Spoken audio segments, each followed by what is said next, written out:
Hello, everybody. Damon Friedman here with the Force for Good Show podcast, and today's topic is about happiness. This one's going to be a little deep because as I was on this flight traveling, I heard a message. It was on a Sunday morning, and I'm on my flight. I'm headed back home from another speaking engagement. It was New Jersey. Great event. Having another opportunity to share my story to a community of people that have lots of resources, really, really good people, raised a lot of money so that we can put funding into veteran care. I'm heavily involved in this space. And there was a guy there that was another speaker. And the host, what a generous man. This guy is incredible. He and his wife built this empire, hundreds of millions of dollars, and his devotion to his people, the devotion to help out those that can't help themselves, the devotion to make the community better. It was awesome because a lot of people with a lot of money, look, not too many of them actually spend a lot of energy and helping those people that don't have as much. I think, like this one gentleman, his name is John, and another gentleman, his name is Fred. These two individuals came from nothing. I came from nothing. And they became extremely wealthy, and now they're just giving back. I love it. So there's this other gentleman who went up there, and he was sharing a story on addiction and how he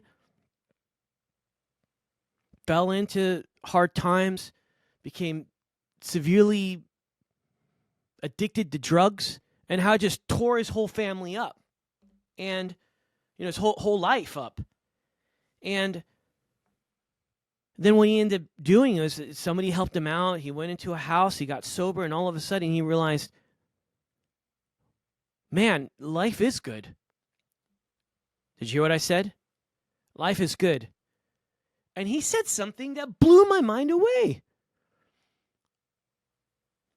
He'd been doing drugs, and he had an accident early on in his life, and he kind of burned a little bit of his face, and he had some scar tissue and everything. And he had very low self-esteem, and he didn't think much of himself, and he probably, very much like myself, you listen to all these other losers and you become a loser because you're listening to losers telling you that you're a loser too. Anyway, he gets sober, he gets clean, and then one day he decides to give back. He buys this home, he restores it, renovates it, and then he starts bringing in people and he's helping the people that he used to get high with to get sober, to get clean. What? That's cool. That's very cool. He could have just said, you know what? I'm good now. I'm going to go get, I'm going to get a degree, and then I'm going to go and work in finances, or I'm going to own this business or whatever, and I'm going to become big time, big money man. No, he decides to start working. There's not a lot of money in this kind of stuff, by the way. But his drive isn't cash. His drive is to help save lives. And then he said something, and this is the impetus of what I'm going to be talking to you about. He woke up, he said, you know what, one day I just realized that it's weird. It's like I was happy. You know what? And it's that Sunday morning. And I don't know what possessed me. I don't know. That Sunday morning, I was just thinking, and we're waiting for some football, right? You like football? I love football. It's the American sport, football. Right, I'm doing my fantasy team, by the way. I'm winning my league. For all of you guys out there that aren't, you're losers. Just kidding. And the reality is there's a lot of competition in the fantasy football at my work. I'm going to tell you that right now. My creative manager, he and I are actually tied for first. I just said I'm going to beat him. This is on air. I hope I don't end up eating my own words. So anyway, I'm sitting there, and all of a sudden, as I'm waiting for football, I'm on the plane flying back. And I'm looking at, there's only like 10 options on American Airlines, and I see that Joel Olstein's on. I got it. I understand. I just press the button. I press the button. There's a lot of Joel Osteen fans out there, and there are a lot of like non-fans, right? And all of a sudden, I just jumped on. I just did, and he said something. He said, he said this verse, and this isn't the exact verse with the translation, but he shared. He said, "This is the day the Lord has made. Be glad in it." That's what he said. And I've heard this verse 100 times. I really have. But when I heard it from him, I'm going to tell you right now, it's completely different. Now, for all of you out there, if you're a people of faith, then you understand. If you're not, just follow me on this one, because this message is so powerful. It really, really is. So here's this Joel Osteen, who's one of the most talked about pastors in America. Now, whether you hate him or you don't, he made a very profound point. Happiness, he says this, happiness is a choice. If you wait to be happy, you will never experience it. Boom! Now, for many of you out there, you'd be like, duh, Damon, duh. I have a problem. I do. I have a huge problem. Because to be honest, I struggle with happiness. I rarely ever feel happy. Now, as a person of faith, God promises all these amazing things when you're in a relationship with him. Right? And the ones that I can remember, that I'm fixated on, now you got peace, you have joy, and a slew of other goodness, all these other things. I'm going to tell you something, that all that I want, all that I'm trying to accomplish, is to find some level of peace in the whole world. If I get joy in any capacity, and that could be synonymous with happiness, it's really not. It's too different. They're different in its nature. The reality is, at this juncture, all I'm trying to do is find some peace in this ugly world. Now, I wrote a couple things here. Okay, as I was hearing Osteen, I was convicted. I really was. I kept listening to him because I felt that the message was good. Again, whether you love him or you hate him, he was making a really good point, and I needed to hear it because it was about happiness. And the reality is that I don't have it. I don't. And as I was listening to him and I was filled with conviction, I realized that I am not happy because I'm choosing not to be. Do you realize the epiphany that I had? Yeah. So I wrote this down, right? And I listened to about 15 minutes of his message, and then I just jumped off because I was so convicted I had to write this down. I had to write this down in my notes because I needed to be reminded that I have a problem. And my problem is that I'm choosing not to be happy. So I wrote this, right? What does it mean, right? So I go, what does that mean when I say, I'm choosing not to be happy? Well, I said, at first I thought, I am an optimist. Well, that's true, Then I thought, I'm a realist. That's true, Then I thought, I'm a pessimist. That's true, Then I thought, I'm a positive. Huh? That's actually not true, I think I encourage a lot of people. I'm known to inspire, motivate, encourage. Like, people will say, man, when I talk with you, I feel like man, I leave, I feel high. I feel like the best I've ever felt in my whole life. It's like you're speaking this truth. You see all this potential. You share that with me, and you're seeing things that nobody else has seen or said to me. Look, I'm going to tell you, 8 billion people in the whole world, and I believe 1 billion% that every human being has a gift. 1 billion% that each and every person should use that gift, which I call a superpower, to change the world for good. So I think I encourage a lot of people. When they leave, they're lit, man. They're on fire. They're like, I'm gonna go change the world. I'm going to do something that's crazy, that's so awesome. But when it comes to me, I tend to be really hard on myself. I'm going to tell you something.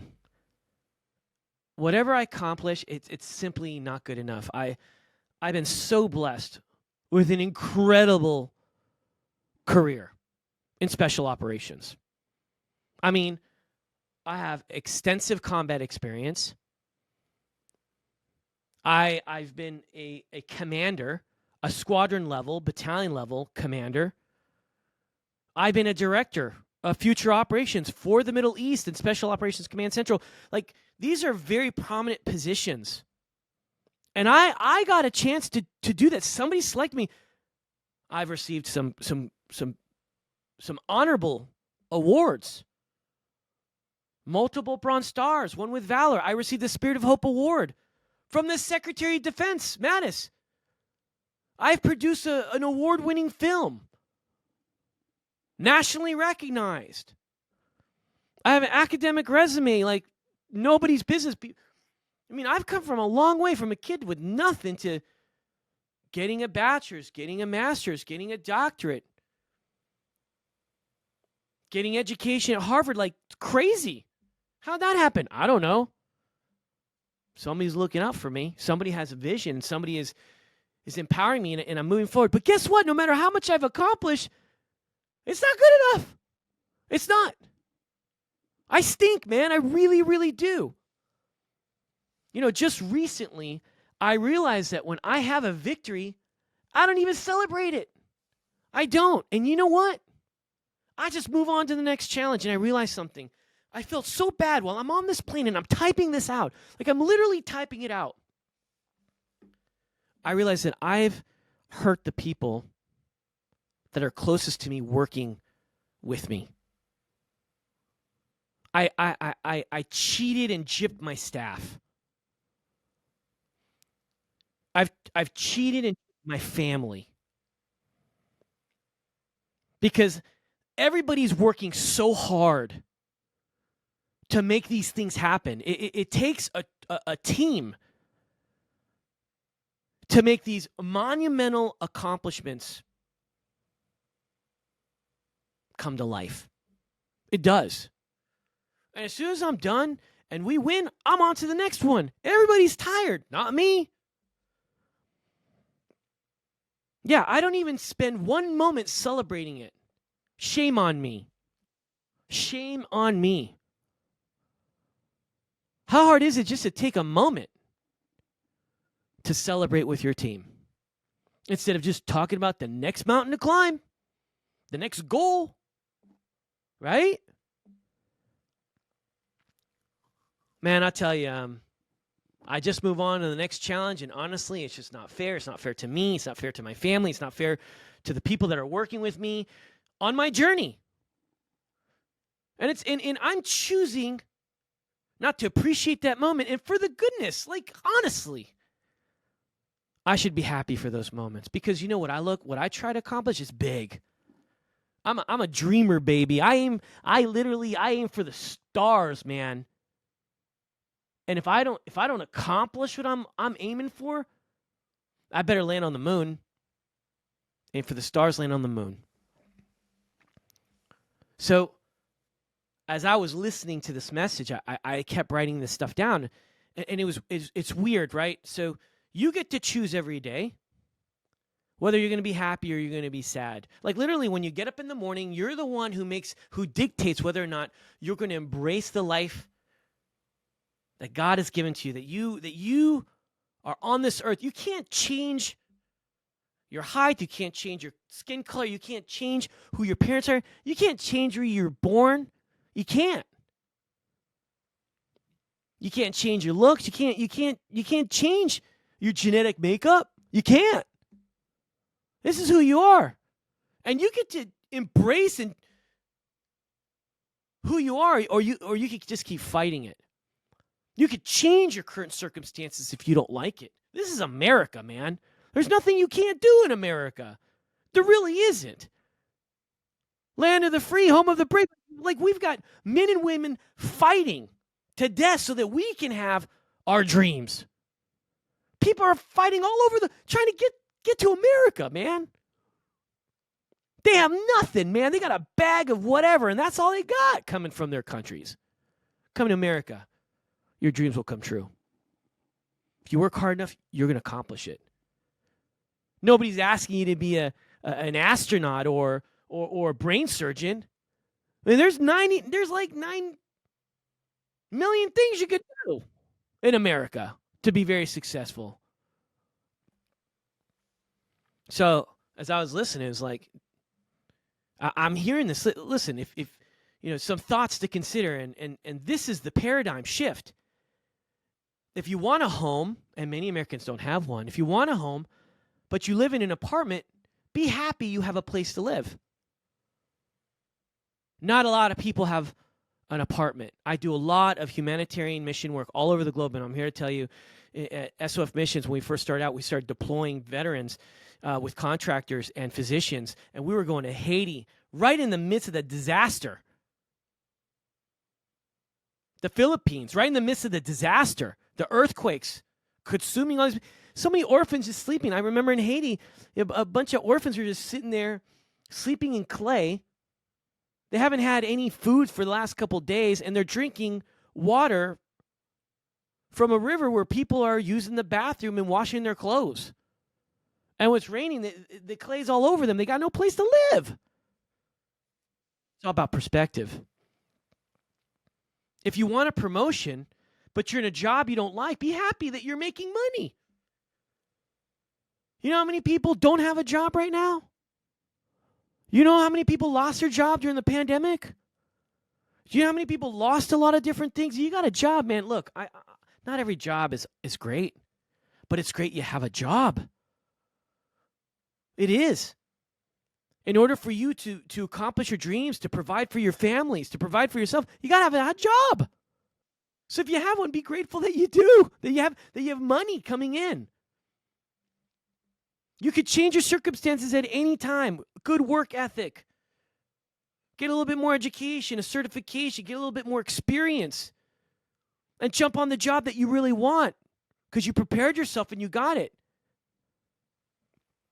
Good one. If you're sick and you're in the hospital, be happy you still have life on earth. Whoa. What? What do you mean by that, Damon? Are you serious? Who are you? Who? The audacity that you would say that. This is where I got this from. Again, I was listening to Joel Osteen, and he says there was a friend of his, and they were going. He had been friends with him for several years. If I could remember the story correctly, several years. And then one day he's like, hey, let's just go to lunch. And the guy goes like, hey, you know what? I'm sorry, I got to go to chemo. And Joe was like, I've been friends with you for years. I never knew you had cancer. Like, every day I see you, you look like you got everything together. What's going on? And this is where the message, this is the core. This is where it all started. He looked at him and he said, you know what? I could be miserable.